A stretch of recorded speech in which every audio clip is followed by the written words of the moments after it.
All right. It looks like we are now live on Facebook. Yep, says you're now live. All right, so we are now live on Facebook and on YouTube. Welcome to my 30-minute open office time where I open up my virtual office to answer your marketing questions. If you have any marketing questions, feel free to drop them in the comments and I will answer them for you. So you can drop your comments right here on Facebook or on YouTube, and I will answer them for you. Also, if you'd like, you can join me live on here, and we could chat, and I can answer your questions live with you right here live on screen. So I'm going to drop that link in the chat. So if you're interested, just click on that link and let me know that you're going to be joining, and I will add you into the live stream. So let me go ahead and drop that in there. Just place that in YouTube, and now I'm going to place that here on Facebook. All right, and that is now live on there. Okay.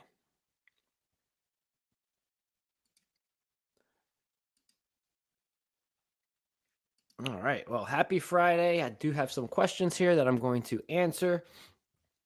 So let me go ahead and pull up some of these questions and answer them for you.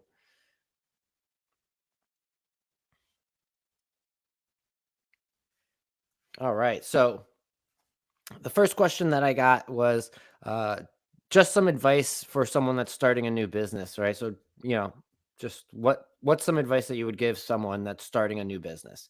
And the biggest advice that I would give to someone that's starting a new business is to focus on their sales process and generating leads and consistent sales.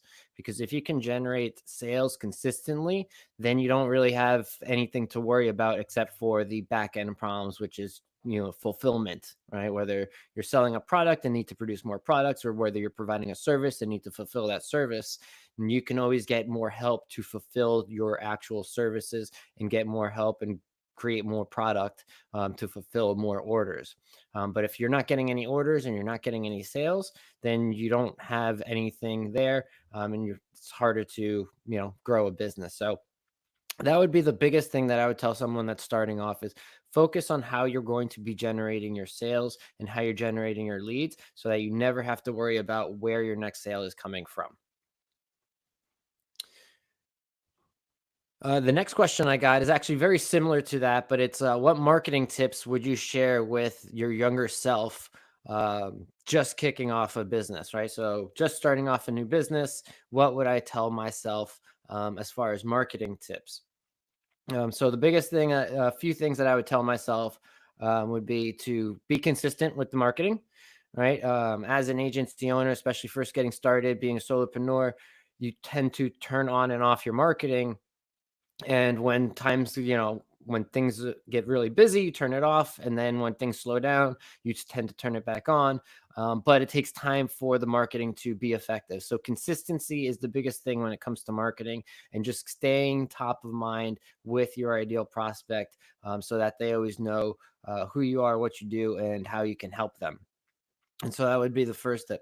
Uh, Next step is the lead generation, right? So what I just spoke about in the first answer is having a way to consistently generate leads that is consistent and predictable, right? And that way, nothing else have to worry about. So those would be two of the marketing things that I would focus in on: is really just lead generation, having processes for this, for getting new clients, uh, and just buckle down and be consistent with the marketing. So those are a few of the things that I would give my advice I would give myself. And so the next question that I came across was how to generate more reviews. And so this question came across, and I actually did a newsletter about this just this week in regards to how to generate more reviews. And what I did is I provided a actual template for people to be able to utilize. So I'm going to go ahead and actually see if I can share my screen and see if I can share the template with you as well, so that you can also take this and utilize it. Um, You just have to customize it to yourself. Let me see. Actually, you can do a window. Boom. All right. So there it is. That is the email. Um, well, let me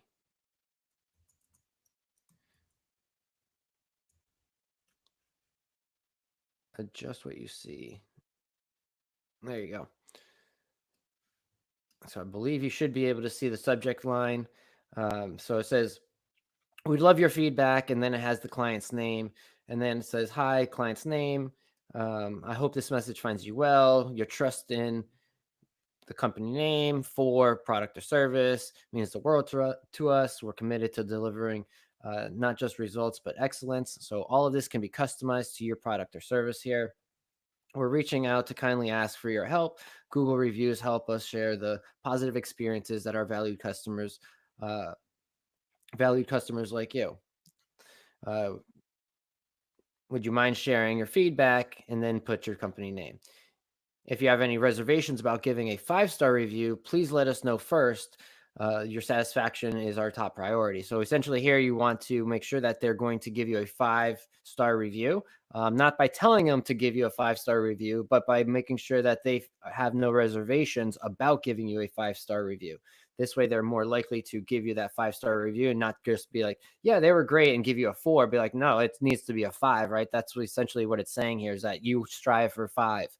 Um, and so you want to make sure that they get that point across there. And then after that, just leaving a review is easy. So you want to make sure that they know that it's easy.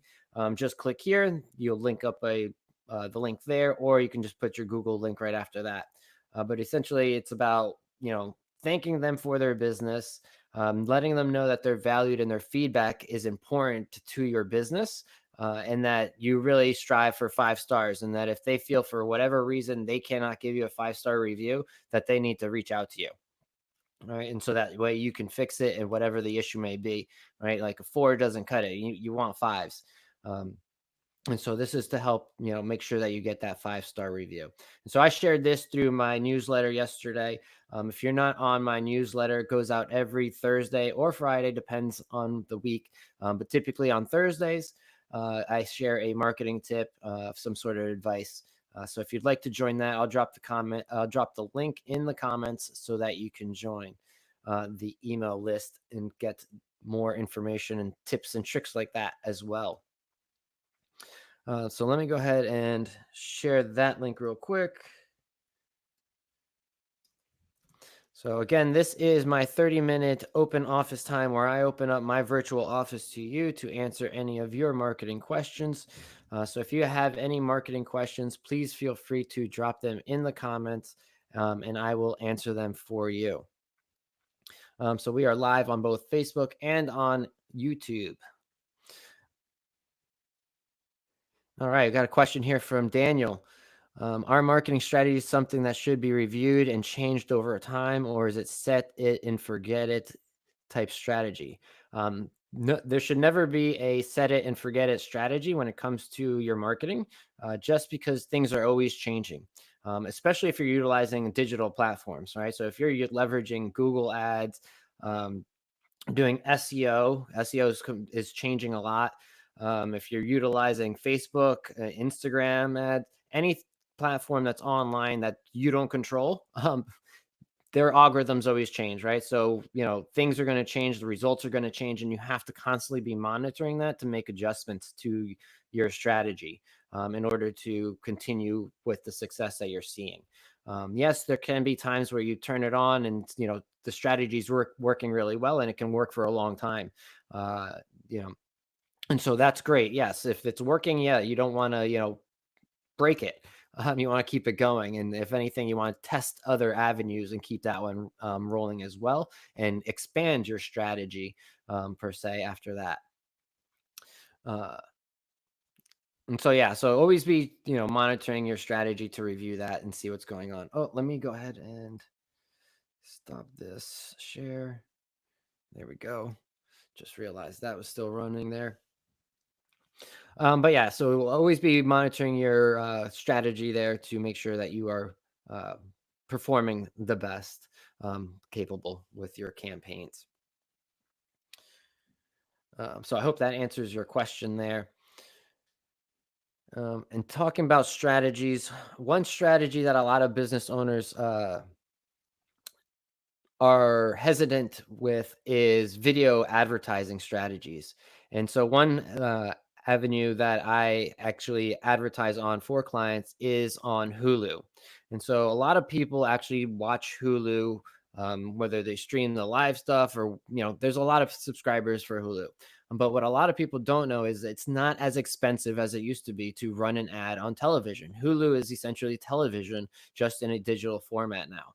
So it's much more accessible. So here I'm actually going to share my screen again, and I'm actually going to share the actual Hulu Ads Manager, and show you kind of what the results look like for Hulu ads, and not specifically the results, but what a budget will get you.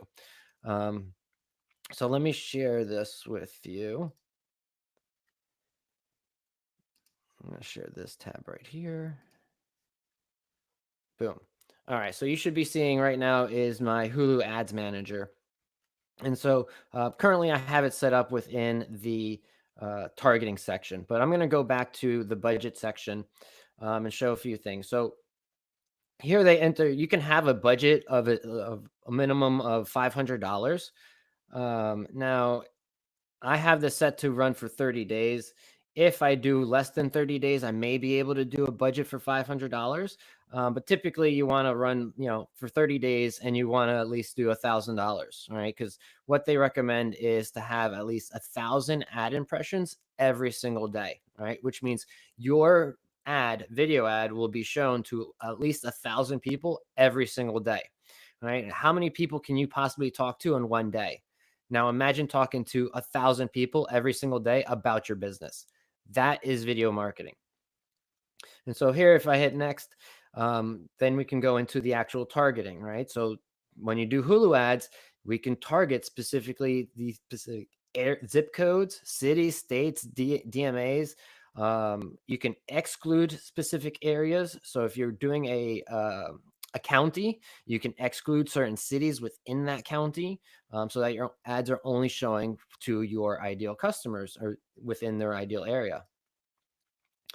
But here's where it gets really good. You can do the targeting for age and gender, but the best targeting is actually this audience targeting, right? So you're not just doing a TV ad like you used to, where everybody sees the ad.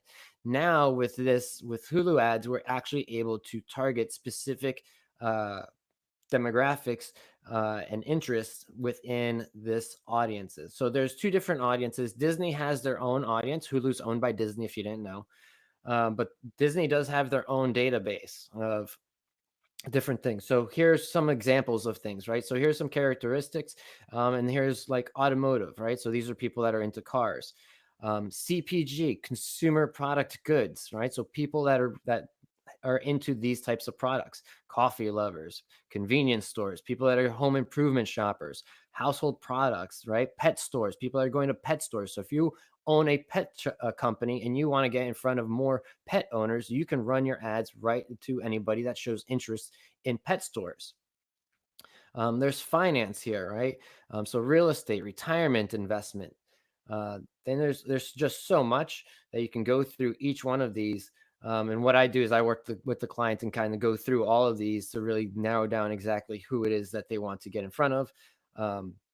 So if you're a fan, different types of entertainment, right? Sports fans, if you're a type of fan of about football, maybe you have a program for football fans or a product. MMA, all types of things. Then if you go to the third party, you also have other things, people in market. So these are people who are actively searching and looking to purchase these products, right? So anybody within, looking for a car, here, people that purchase vitamins, books, coffee, all types of stuff, groceries, more demographics within here. So here you can do careers, financial. So if you want to target people that make over $100,000 a month, a year, you can do that. So there's a lot of different targeting within here. And with that, once you narrow it down, you're going to be still looking at about getting 36,000 impressions of your ad within a month. And your cost per view is 2 cents. All right. So that's what they expect the cost per view to be, is 0.028. So almost 3 cents per view. So you can get a lot of reach, a lot of views on your video ad on Hulu to your ideal customer.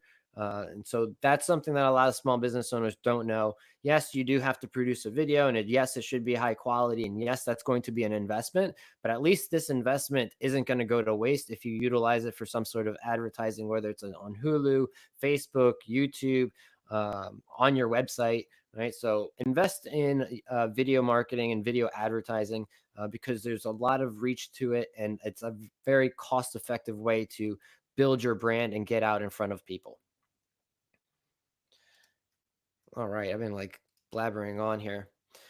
All right. So welcome to my 30-minute open office time. If you have not been on here, this is my 30-minute open office time where I open up my virtual office to you to answer your marketing questions. So if you have any marketing questions, please feel free to drop them in the comments and I will answer them. This is streaming live on Facebook and on YouTube. As well as if you'd like to join me on here live, there is a link in the comments where you can actually join me live. Just let me know, just put a comment in there that I'm going to be joining and I will let you in and we can chat live. So, and this happens every Friday at 11 a.m. Eastern Standard Time. So mark your calendars. If you weren't able to make it to this one that was live, make sure to make the next one. Also, you can always send me your questions and I will answer them during the live. All right. So the next question I got here was, it's actually from a gentleman, been creating sign solutions for businesses since 1990. Right. So a long time. We manufacture and install all types of interior and exterior signage. If you have any suggestions on how we can market our business, I would greatly appreciate it. So they create signs, interior and exterior signage, typically going to be for businesses. So some of the things that I would say is definitely do a lot of networking, right? Get known in the community.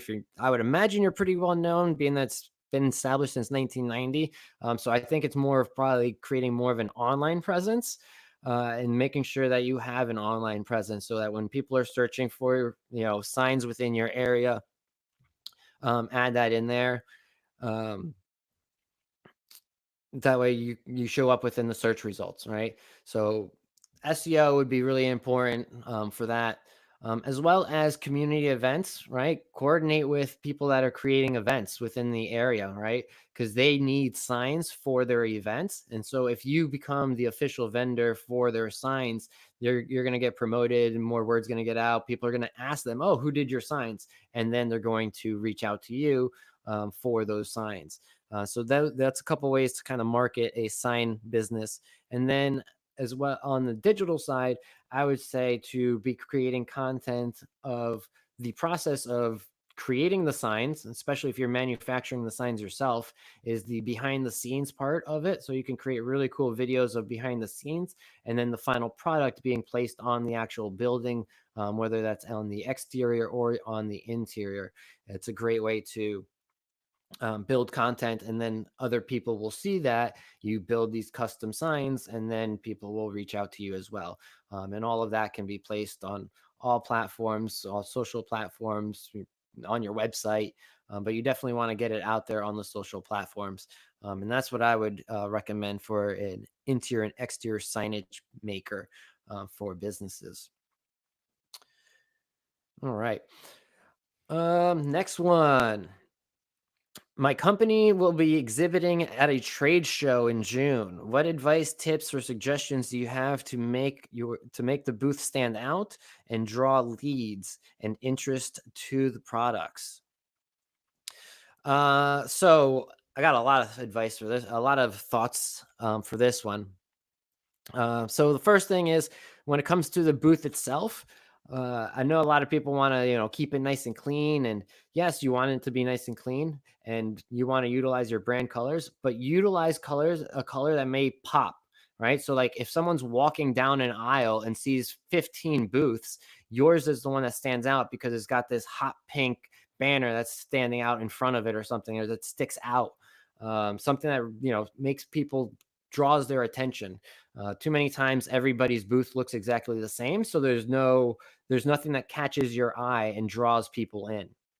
All right, so that would be the first thing, as far as with the booth, is have something that's colorful, attractive, that brings people in, so that people see it from a distance, and that way, it's easier to draw them actually to the actual booth. One thing is seeing it; the next thing is actually getting them to the booth and generating that lead.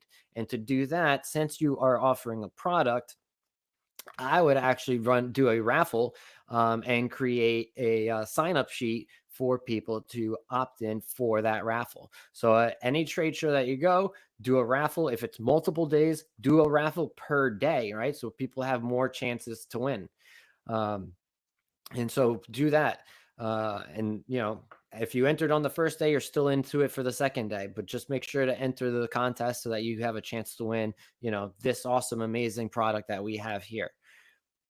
And so now you have a bunch of names and email addresses that now, once you get back to your office, now you're able to email market them. You can utilize that list on Facebook or Google for some targeted advertising. Even on LinkedIn, you could do some targeted advertising to them, through there as well. And so those are a couple of things that I would do, to create to first get eyeballs on the booth, right? To make sure it stands out.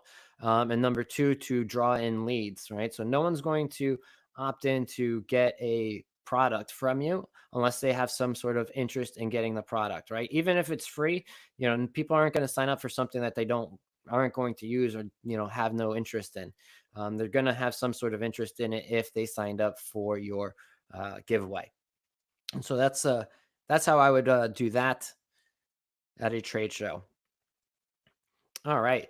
So this is my 30-minute open office time. So welcome if you've just joined. This happens every Friday at 11 a.m. Eastern Standard Time. If you have any marketing questions, please feel free to drop them in the comments. Thank you, Tammy, for your feedback on the newsletter. Always a pleasure to have you on here.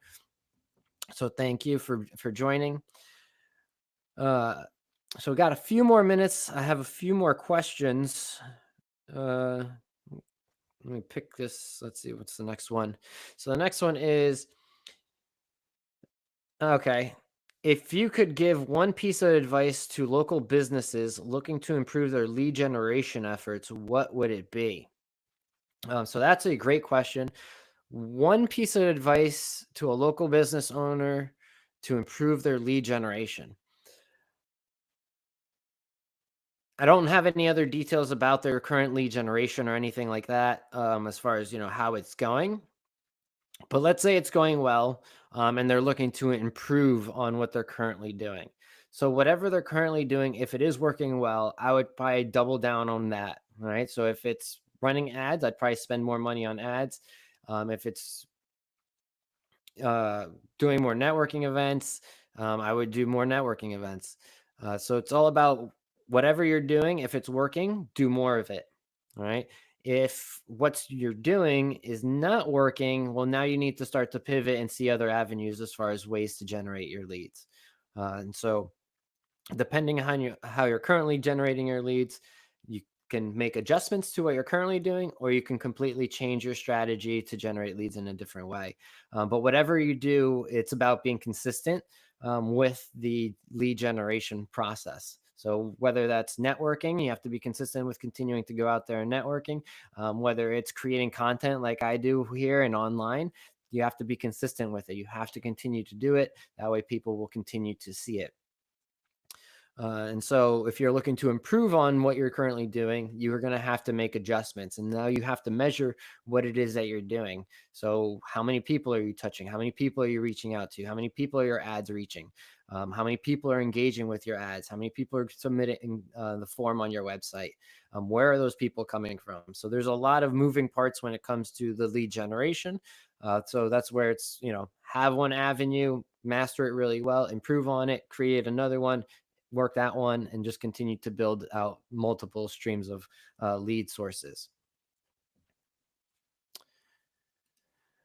So that's yeah. I don't have a lot of details, so that's kind of what I would say for that one. And then the last one, what's one marketing tool that a small business owner should have? So one marketing tool that a small business owner should have. Um, I have a couple of them. I'm gonna. It depends on the business owner and the type of business. One would be have a email marketing platform. That would be probably the number one marketing tool that a small business owner should have. There's options out there that have free platforms. So, and with that, you can build a list and you can always be sending off emails and everything to them. The other thing I would also recommend as far as a tool is a design tool. So I would also recommend Canva to a business owner. So that way they also are able to create graphics for their business, whether that's social media posts, graphics, or a flyer, whatever it may be. They can utilize the templates that are in there and create something that looks pretty decent and good enough to put out there. So those would be two tools I would recommend. But if I had to just say one marketing tool for a small business owner, I would have to say it would be an email marketing platform. That way, they have a way to build a list and continue to market and advertise to the people that have shown interest in their business, product, or service. Um, all right. So this is my 30-minute open office time. Got a couple more minutes, and I have one more question actually, and it is faceless UGC. What is that? Faceless user generated content. So user generated content is content that is generated from your end user. So typically it's going to be your client or the person that purchased your product. And so faceless user generated content is, instead of them being on camera, they just do it all from behind the camera, right? So they will do a voiceover and just shoot the content, but it's generated by the user, not by the company, right? And so that's what user generated content is, and faceless user generated content. It's something that I actually encourage business owners that do not like to get on camera and don't want to be on camera to utilize a faceless content strategy, right? Doing voiceovers over the product, doing voiceovers of behind the scenes, just having more photographs of their clients, possibly. So if it's like a hair salon or something like that, you can just have photographs of the clients and the end product, right? The results of what it looks like before and afters. But you can do voiceovers over those as well and kind of explain kind of what the process was. And so that's faceless content, we'll call it. But UGC, user generated content, is very popular and a great way to market your business, because that way you get your customers to create content for you. So for example, if you own a restaurant, let's say you own a restaurant and you can have a sign at your restaurant that says, "Hey, make sure to, create your content, create a video, post your video, make sure to tag us about, the food that you may had at the restaurant, whatever." I don't know, just going completely off the top of my head. But the point is for them to create content and tag your business. And when they tag your business, then you can go ahead and repurpose that content, and you can share it on your own page. And if you do this, if customers are doing this every single day, you never have to create content ever, right? So as a restaurant, you should be encouraging your customers to create content about their experiences, so that you can go ahead and just share it all day long, and you never have to create any content at all. Um, and so that would be the strategy that I would utilize there for faceless content, especially in a restaurant. Encourage your customers to create content. Make sure you're providing an amazing experience, because you don't want the content that they create it to be a bad experience about your restaurant or anything. But that would be a great way to create content, have users create content for you without you having to do any work besides just share the content. All right. That is the end of my 30-minute open office time. where I open up my virtual office to you and answer your marketing questions. So this happens every Friday at 11 a.m. Eastern. So if you do have any questions, please feel free to reach out and send me your questions, and I will answer them live on the live next Friday at 11 a.m. Eastern Standard Time. So again, this is Jose with Recon Media Inc., where we help businesses generate more sales and leads online. But if you have any marketing questions, please feel free to reach out to me. I'm always happy to answer your questions. So until next week, have a great weekend and peace.